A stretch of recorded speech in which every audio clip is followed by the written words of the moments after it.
So, you're both here in Paris for an homage to the Irish cinema. Is it important for both of you to make movies taking place in Ireland? And what kind of relationship do you have with your country? Go, Steve. Well, it's important that Irish movies are made, you know. One doesn't have to be in them all, and one doesn't have to only be in films about Ireland.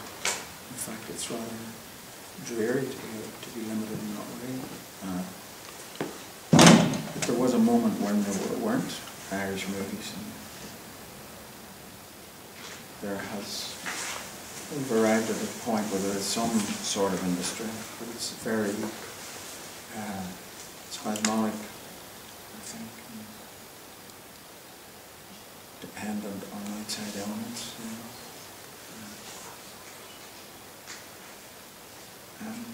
I don't know what my relationship with Ireland is really, except it's in a bad place at the moment. I suppose there was a moment like Louis MacNeice, the poet, used to say that, you know, Ireland was a small enough country that you could have an influence, but I don't feel you can anymore. It seems to have gone. And you? Me? Yeah. Sorry, the question What is, kind of relationship do you have with Ireland? well, I've lived there for on and off, you know. I lived in America for a period, I lived in London for a period, but I mainly lived in Ireland. It's because I've got 5 children. I've got 3 grandchildren now. And at a certain point it was very important to me to make films about Ireland because there seemed to be issues.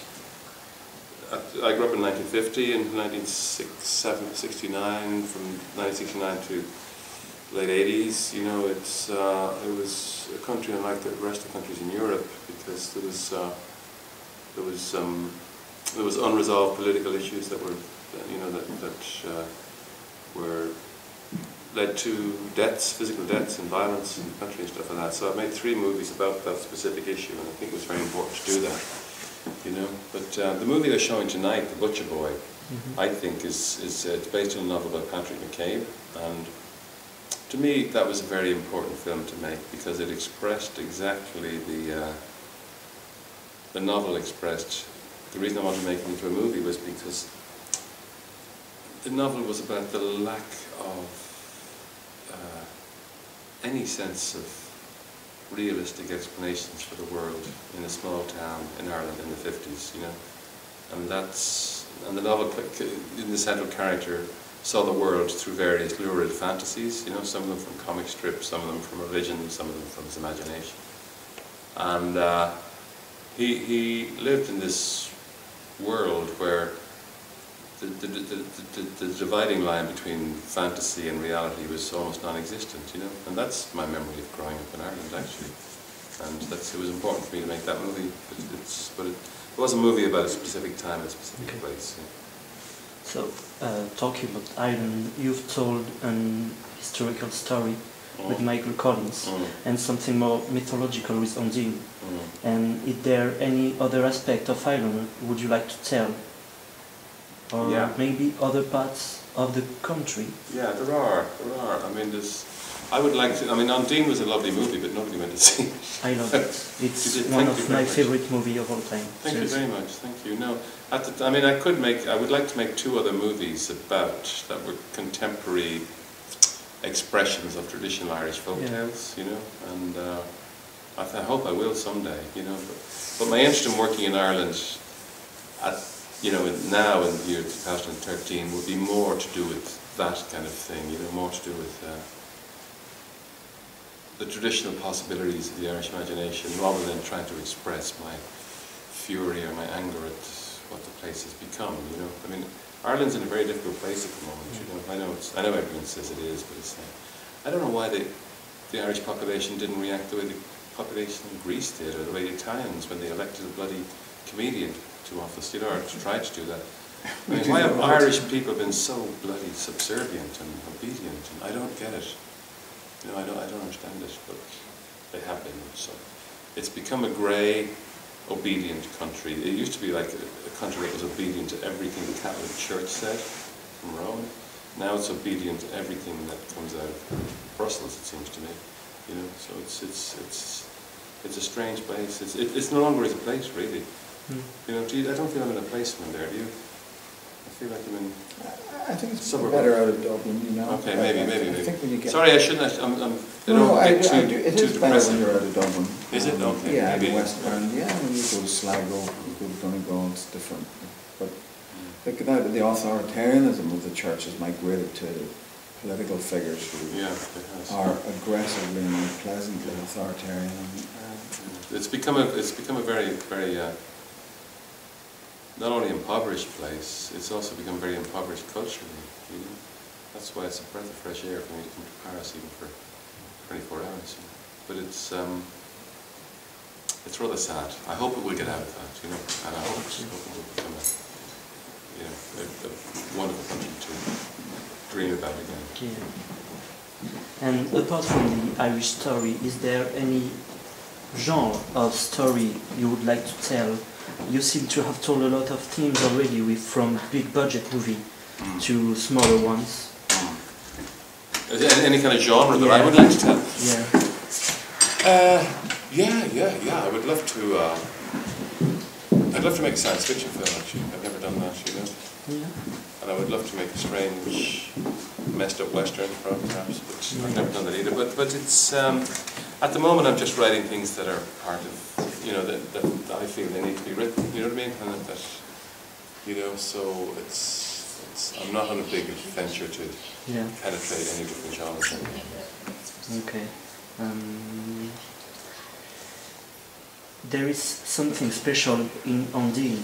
The beginning of the movie is all about a legend and the stories of the Selkies. And the end is very realistic. Realistic, I know. Why did you choose to do so and to throw a fantasy away? I don't know, and in many ways I wish I hadn't. Yeah. You know what I mean? Because you know, on Dean, because I see, I thought, okay, we'll tell the story of the fisherman who pulls this girl out of the internet. I never thought people would believe it. You know what I mean?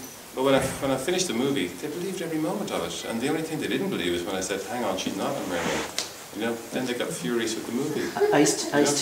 At the end, I still believe she's a Selkie.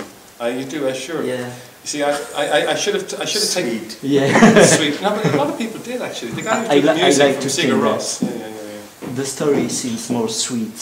I know. It's and I think that's why the film didn't get a big audience, because it gave people a possibility of fantasy and then it took it away from them. But you know, my intention was.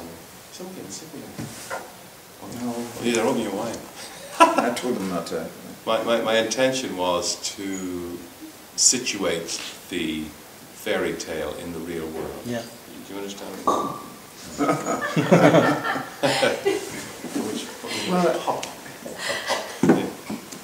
But I'm glad you liked it, because I loved it.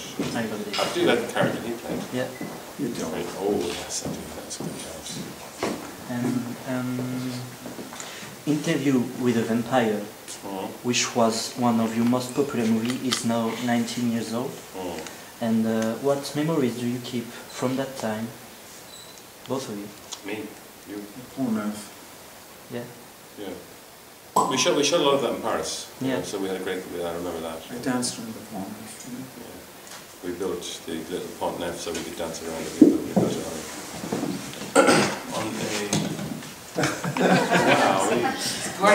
No, I don't. But Stephen must want. Yeah. He's a very big one. But no, actually, the Vampire was what I remember about it mostly was that it was because I had just made The Crying Game, which as an independent movie was a big success, and Warner Brothers asked me to make Interview with the Vampire, and I said, look, I will make it if I can make it as an independent film, you know, if I can have all the freedom I had in my last film. And they allowed me to do that for some strange reason. So I made this $80 million movie like it was an independent movie, and that was great. That was very unusual. It would never happen to me again. Okay, and do you still think is it still possible to make movies such as Interview with a Vampire? There is almost no CGI, and it's Actually, it's kind of for a small audience, and there is no a big cult for this movie. Do you think Hollywood would let you make this kind of movie again? Yeah, I think so. Yeah. Absolutely, they would. Yeah, yeah. If you had Tom Cruise and Brad Pitt. Of course, yeah. But Tom Cruise and Brad Pitt, you wouldn't get them in the same movie again. You know, so, yeah. For your historical movie, you choose the story of Michael Collins. Yeah. Why this part of the story of Ireland and not another, such as, I don't know, maybe the Bloody Sunday or the stories about the Celtic culture? Oh, okay, okay. The Michael Collins was a very specific, it made a very specific time. Mm-hmm. In many ways it was an accident when it came to be made, you know, because I had written the script in 1982 and I'd been trying to make it for a long time. And it just happened, a series of things cohered that enabled me to make that movie. On the one hand, I'd been Interview with the Vampire, and Warner Brothers said, what else do you want to do? And I said, well, you have the script, because they own the script, you know. So the time was right for them to put a certain amount of money into it. The other thing is that, essentially Michael Collins is a film about a man who builds up an army and then tries to decommission the army and fails, you know. And there was a strange parallel between events that were happening in Ireland at the time, because there was a huge series of pressures and attempts to make the IRA and the various armed groups willingly decommission their weapons, you know, and it was a very difficult and very painful journey for everybody involved. And in a strange way, Michael Collins was a parallel to that, you know. Okay. And I saw it as a movie about violence and the uses of violence, pure and simple, you know, less about historical characters than about that issue. You know. Okay. And about the brave one, yeah. What memories do you keep with Jodie Foster? Jodie? Yeah. Oh, her extraordinary concentration. Yeah. I mean, Jodie asked me to make that film. She's the reason I made it. I didn't write it, you know, and I liked the fact that it was like a warped meditation on a woman's relationship with a weapon and its possibility of extreme violence, you know. I like that fact, and working with her she's like, you never worked with Jodie Foster, have you? No.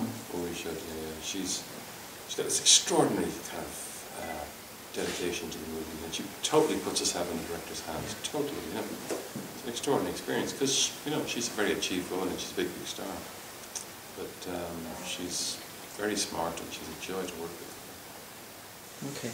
And now, well, you're back with the vampires, with Byzantium. Yes. And how was the shooting with Saoirse Ronan and Gemma Arterton? Actually, Saoirse reminds me of Jodie Foster very much. Yeah? Yeah, that laser-eyed concentration that she has, you know. Now, Saoirse is a different animal, but she's a very interesting actor, you know. And I've never worked with, I mean, essentially she was... when I worked with her, I think she was just 17. I don't think I've ever worked with anybody so young who was so achieved. You know, have you met Saoirse? Yeah, yeah. She's eerie. You know, people say to me she's a natural. I say no, this is totally unnatural. She can do it, you know. But she's very good. So you're not in the movie in Byzantium? No, not okay. They wouldn't let him. He wasn't free. He was busy. No, there's nothing to do in it, is there? So, well, you're in a lot of his movie. What could you tell us about each other?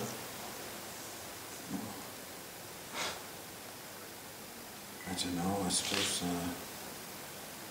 well, you know, when he made his first film, I didn't believe it was possible for there to be an Irish movie, and I certainly didn't think there would be an Irish movie that I could play the lead in.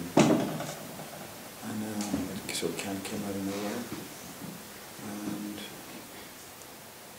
he's been leading the whole thing, Irish film, ever since, I think. Not to diminish what other people have done, but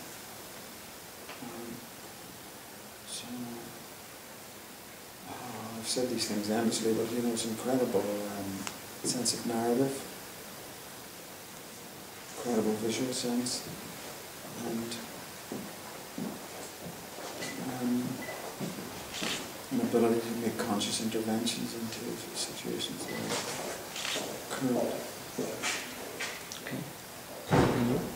Pardon? About Stephen. Well, look at the character that Stephen plays in Undine, yeah? That priest. Okay, now it's not a very glamorous figure.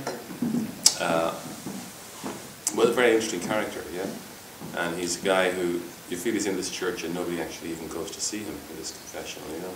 And I could not think of an actor who could have made that, who could deliver that character and expanded on it in the way he did, and given it wit and humour and a certain rather melancholy sadness, you know, which reflects what has happened to the church and the country, I suppose, in a way. Then Stephen really, and that's the kind of actor he's unique in that way. I can write things for Stephen that nobody else could do, nobody else could play, you know. Okay. That's what I would say. So if I'm correct, you started as a second assistant director on Excalibur with John Bowman. No, I was not an assistant director. No. I wrote the last draft of the script with him. And he was, okay. And I read that you're now working again with him on a new project called Broken Dream. That's something that we wrote before he wrote Excalibur. You wrote that was the first script I ever wrote. With him. Yeah. Okay. And the movie is still alive, or he's been trying to make it ever since. I think he's still trying to make it. Yeah. Very difficult thing. It's about a magician who makes the whole world disappear. So, 2 more questions. Would you like to try new things, both of you, such as 3D or HFR or performance capture? What's HFR? High frame rates. High frame rates? Yeah. Yeah. Would you like to make a movie in 3D? I made a movie in 3D. What'd you do? I did a thing called Underworld 4. Oh, cool. An Underworld franchise, you know, with Kate Beckinsale. It's just slow, that's all. Yeah. And you know, and it takes, 30 minutes to change a lens. Yeah. Yeah. And part of the language that we're used to goes like you don't shoot over the shoulder because the shoulder assumes too much importance. So you're shooting clean all the time. But I don't know, maybe it's not. I hate 3D. Yeah. I know, yeah, I love it. It's not even, it's the 35mm film, was a perfect, just before film stock became almost redundant, it was a perfect, beautiful representation of what the eye sees, of reality, Yeah. We don't see things in 3D. In those 3D movies, there's a plane here, there's a plane there, and there's something like a theatrical flat here, and there's a background.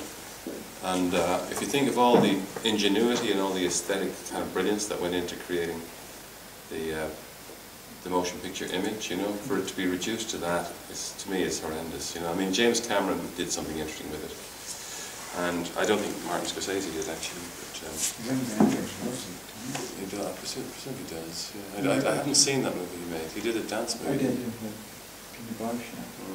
Anyway, I'm not a fan of 3D. Okay. Sorry.